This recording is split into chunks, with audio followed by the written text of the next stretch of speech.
แตนไปเบิ่งดินไปเบิ่งอันกองกิดินอยู่นานี่เห็นเลยโอ้แตนไปจุดขี้เหงื่อกองขี้เหงื่อน้องคุณเนาะจุดกองขี้เหงื่อ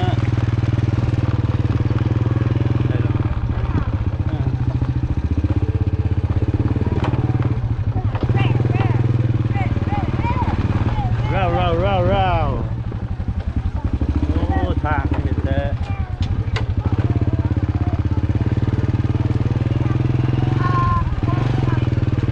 เนี่ยทางที่ทรายลายมาก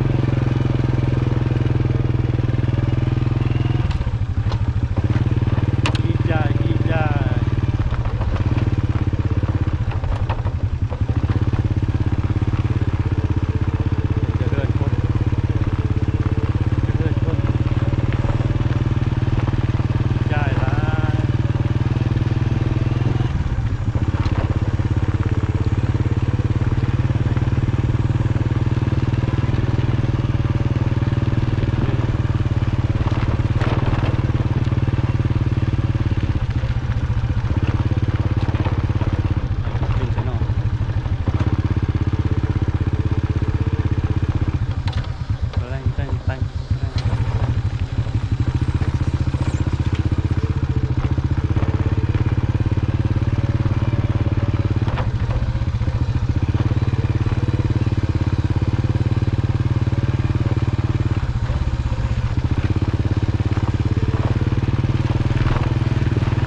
ใครวะนี่วะดินชวนใครวะ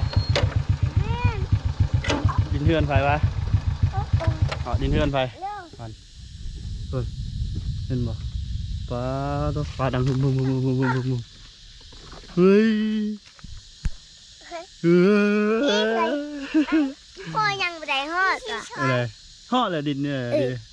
ดินตะคูนเพิ่นเนี่ยตะคูนจะมาตั้งเฮือนอยู่นี้